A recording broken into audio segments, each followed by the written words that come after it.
Hello दोस्तों। मैं अरशद। मैं आपके लिए एक कहानी लाया हूँ। सुनिए और फिर बताइएगा आपको कैसी लगी। कहानी का शीर्षक है नाना का घर जादू मंतर। कल मैं नाना के घर गया था। पूछो कैसे। शिब्बू अपने साथियों को इकट्ठा करके मौज मस्ती कर रहा था। बस से? हम्म। पापा के स्कूटर से? अपनी साइकिल से? हम्म। तो फिर? पैदल। पैदल? सारे साथियों ने कंधे उचकाकर एक दूसरे की तरफ हैरत से देखा। हाँ। और जब मैं गांव पहुंचा तो नाना खेत पर थे। मैं सीधे वहीं जा पहुंचा। देखा तो नाना ट्रैक्टर पर 2 आलू लदवा कर वापस लौट रहे हैं। सिर्फ 2 आलू, वो भी ट्रैक्टर पर? पूरी बात तो सुनो। पता है आलू कितने बड़े थे? इतने। शिब्बू ने अपने दोनों हाथ फैला दिए। इससे भी बड़े। इससे भी बड़े? और नहीं तो क्या। नाना के गांव में आलू इतने ही बड़े होते हैं। साथियों ने फिर कंधे उचकाए। अच्छा फिर हम लोग ट्रैक्टर पर बैठकर घर आ गए। नाना मजदूरों का हिसाब करने लगे और मुझे बैठक में भेज दिया। आहा, बैठक क्या थी, पूरी जन्नत थी। चारों तरफ फलदार पेड़, डालों पर चहचहाते सतरंगे पक्षी, शीशे जैसा साफ सरोवर, तैरते हंस, खिले हुए कमल। इतना सब कुछ एक कमरे में। साथी चौंक गए। बस इतने में ही चौंक गए? शिब्बू हंसा। अभी तो पूरी कहानी पड़ी है। लंबी सांस लेकर शिब्बू फिर शुरू हुआ। तो मैं उस कमरे में ज्यादा देर तक नहीं बैठा। मुझे तो गोलू टोलू से मिलने की जल्दी थी। गोलू गोल मटोल गुब्बारे सा और टोलू लंबे ताड़ सा। माली बाबा से पूछा तो पता चला दोनों अगले कमरे में लकड़ियां लाने गए। आश्चर्य का स्थान अब जिज्ञासा ने ले लिया था। सारे साथी खामोशी से शिब्बू की बातें सुन रहे थे। मैं झटपट उस कमरे में जा पहुंचा। अंदर पहुंचा तो घना जंगल, खूब अंधेरा, कीड़े पतंगों की तरह तरह की आवाजें, ची ची चर चर, जानवरों की गुर्राहट। मुझे तो डर लगने लगा। जोर से पुकारा, गोलू टोलू। आवाज सुनकर पक्षी फड़फड़ा कर उड़े। सामने की झाड़ी में सर्र से कुछ भागा। मैं तो और घबराया। इस बार और ज्यादा जोर से पुकारा। अब की दूर कहीं से आवाज आई, हम यहां हैं, बरगद के पास। बरगद का पेड़ वहां से करीब 2 किलोमीटर दूर था।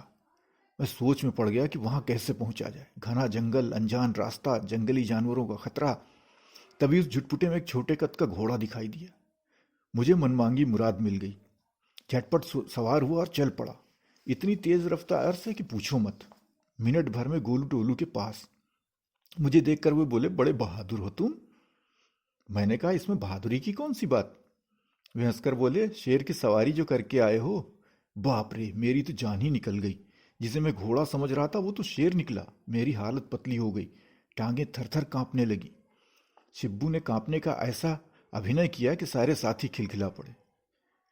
मैंने गोलू टोलू से कहा, यार तुम लोग यहाँ क्यों आते हो? सूखी लकड़ियाँ तो किनारे पर भी मिल सकती हैं। वे हंसकर बोले, लकड़ियाँ कौन लेने आता है यहाँ, ये तो सिर्फ एक बहाना है। हम तो यहाँ अंगूर खाने आते हैं। बस टोलू चढ़ गया एक पेड़ पर, एक बड़ा सा अंगूर तोड़कर नीचे आया और डालों में दबाकर निचोड़ा तो रस के धारे बह निकले। हम तीनों ने रस भर कर पेट भर कर रस पिया और बचा कुचा रस जेबों में डालकर चल पड़े। साथी खामोश थे। उनकी पुतलियां आश्चर्य से फैल रही थीं। अब हम तीनों मामा मामी के पास उनके कमरे में पहुंचे। उस समय वे चाय पी रहे थे। हमें देखकर बोले, अरे तुम्हारे जेबों में क्या है? हमने जेबों पर हाथ मारा तो भनभना कर सैकड़ों मक्खियां ऐसे उड़ पड़ी कि काले बादल छा गए। खूब डांट पड़ी। खैर, जब हम नहा धोकर वापस आए तो मामी ने खाना लगा दिया था। खा पीकर हमने चारपाइयां एक पेड़ के नीचे डाल दी। वो पेड़ जानते हो किस चीज का था? शिब्बू ने साथियों की ओर देखा। साथी हथेलियों पर ठोड़ी टिकाए चुपचाप बैठे रहे। न हाँ बोले, न ना कहा। शिब्बू ने खुद ही उत्तर दिया, सरसों का। इतना बड़ा कि उसकी चोटी आसमान को छू रही थी। टोलू ने बताया, हमने यहीं से Eiffel tower, statue of liberty और चीन की दीवार देखी है। हम बातें कर ही रहे थे कि मामी वहां आ गईं और एक कमरे की ओर इशारा करती हुई बोली, तुम लोग उस कमरे की तरफ बिल्कुल मत जाना। मामी बताकर चली गईं। मेरे मन में हलचल मच गई। मैं देखना चाहता था कि उस कमरे में क्या है।